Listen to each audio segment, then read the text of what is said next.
Hey guys, how's it going? Welcome to another video here on the K-Tech channel, and today I'm bringing you the unboxing and first impressions of the Poco X8 Pro. And Poco recently launched this beauty with really good specs, and I'm going to tell you all about it in this video. And go ahead and leave a like so you don't forget later. Check if you're subscribed to the channel, turn on the notification bell, and if you can share this video, that would help a lot, alright? If you want to buy this device, check the video description for a link, or look for the product image link on the screen. Click on it, you'll be directed to the store with local stock in Brazil, tax-free so you can get it quickly at home without any hassle. And you already know that to participate in the giveaways here on the channel, just go to our website premiosdorodrigo.com.br. I'll also leave the link here in the video description, alright? Now let's get to our unboxing and initial review with first impressions of another Poco launch. I'm talking about the Poco X8 Pro. Let's get into the video. Let's do this.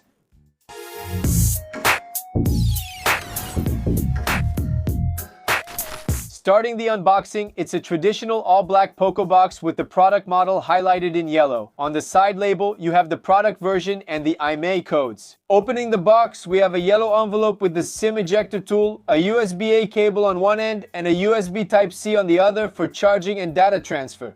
Quick start guide and energy certificate. There's also a black silicone case, and right below we find the device itself. And just a reminder, the version sold here in Europe doesn't come with a charger in the box, but the version you'll buy in Brazil through the link showing on the screen or in the video description will already come with a charger in the box with a power of 100 watts, which is amazing. And just to remind you, unfortunately this guy doesn't support wireless charging, alright? Now with the device already in hand, all set up, we have a 6.59-inch AMOLED screen with a 120Hz refresh rate over 68 billion colors, HDR, 10 plus Dolby Vision, and a maximum brightness of 3500 nits. It feels excellent to hold.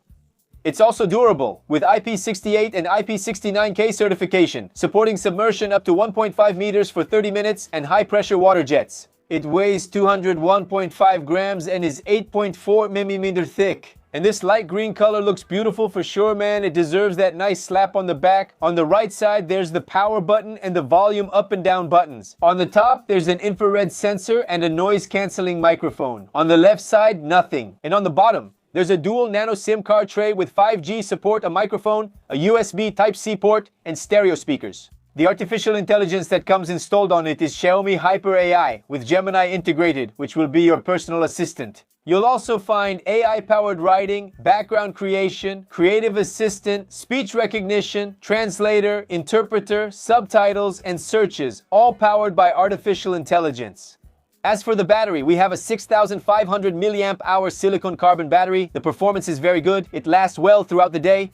In the PC Mark test, it lasted 17 hours running continuously, so it will give you an average of 12 to 14 hours of moderate use, alright? And now let's move on to the processor test. MediaTek Dimensity 8500 Ultra 4 nanometers scoring 2154 points on Antutu. As for temperature, it reached about 41.1 degrees and lost 6% battery. Now let's run some footage, playing with it. The usual game here, COD Mobile with all graphics set to maximum. It's really great, guys. No problems at all. It runs smoothly. You won't have any issues with the processor anytime soon. It's running everything very smoothly. You don't need to worry about that. As for the operating system, we have Xiaomi Hyper S3 running Android 16 on the device. It also has NFC connection for making contactless payments, and of course, Android Auto is working perfectly as well. Both the fingerprint unlock on the screen and facial recognition are working very well too. And there are three versions of this guy here. 8GB of RAM with 256GB, 8GB with 512GB, and 12GB with 512GB. All of them come with UFS 4.1 storage. It doesn't support memory expansion. It accepts two 5G nano SIM cards, and it doesn't have eSIM support, which is that virtual card. And now let's test its audio and video. Let's go, guys. Poco X8 Pro audio and video test. Let's check the quality here. Advanced. Advanced 2160p. Let's turn the brightness up to the maximum here, and the volume is already at maximum. Let's rotate the screen here, and now I'll use the pinch gesture for you guys. Music. I feel good, you look great, I like you, I can't wait. Our first time, our first date, you're so fine, I'm so late. You said one, Stereo audio, music. don't waste time to my place. I feel my pretty face. Music. If I fall The quality is very good. Guys, the audio and image quality are both excellent. The screen looks great and the stereo sound is top-notch. For its purpose, I really like this device. Now let's talk about the cameras. On the front, we have a 20 megapixel camera recording at 1080p at 60 FPS. Let's take some photos and videos with the front camera. Music. And now here guys, the front camera of the Poco X8 Pro maximum resolution 1080p full HD at 60 FPS, okay? Spinning around for you. I won't be able to test HDR here. I can't go through this tunnel here, it's closed and very short. But look, we can already get a general idea here, right? There, the sky. Here I'm in the shade, so there's no strong sunlight or anything, but HDR already shows us it's basically non-existent, okay? Look at the sky there, the clouds. Now when it focuses on my face, everything else turns white. It's not sunny today, it's cloudy, so there's no way to really test it here, right? The HDR, but we can get a good idea here. And we can already see that it doesn't have it. But stabilization, yes, we do have that. The front camera stabilizes really well, at least for me here, in the image that's showing up on the screen, okay? Let's see later what it looks like once we transfer it to the computer. I showed you guys. Poco X8 Pro front camera, 1080p at 60 FPS. Wonderful.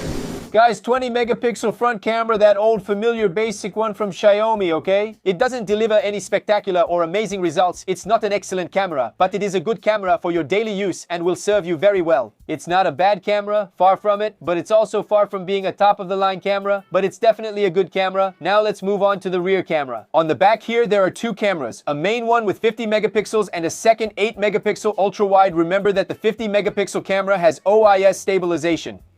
All of this records in 4K at 60 FPS. Let's go take some photos and videos with the rear cameras and we'll be back soon to wrap up the video.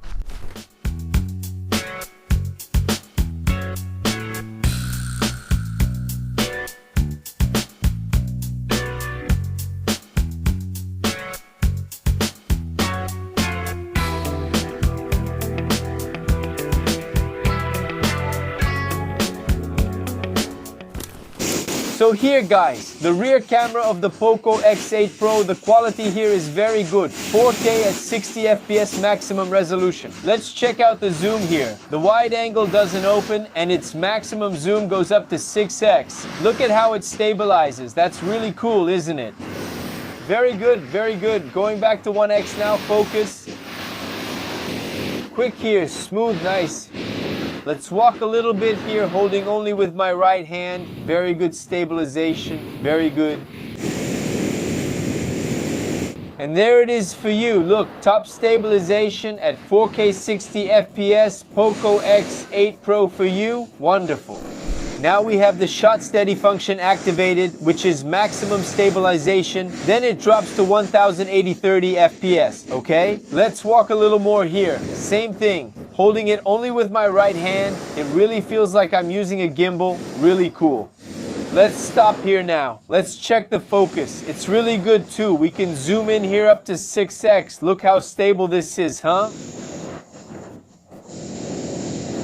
Awesome. Going back here now to 1x, there you have it. Rear camera, Poco X8 Pro. Guys, the rear cameras are much better than the front camera. I think it could use a bit more zoom, but anyway, we'll talk about that in the final thoughts here in a moment. And now let's go to our final summary with positive and negative points. In my opinion, starting with the positive points. The processor, of course, is really good. The screen is also very beautiful. The battery is also very good. 100W fast charging, and the stereo sound is also really good. And to finish, the rear cameras. And for the negative points, I'll mention the zoom, which I think could be a bit higher, but then it would need a periscope camera, which would be a different kind of device, but a longer zoom, right? We're already getting used to that. The lack of wireless charging and also the absence of eSIM, that virtual SIM card. But I want to know your opinion. Comment down below because it's really important, okay? And before you leave, make sure you've left a like. If not, do it now. If you didn't like the video, leave your dislike. There's no problem at all. Make sure you're subscribed to the channel so you don't miss any news here and don't miss out on anything, okay? And we're in this together. Don't forget to share this video to help out, all right? God bless you all. Take care and see you next time, guys. Thanks. I'm out.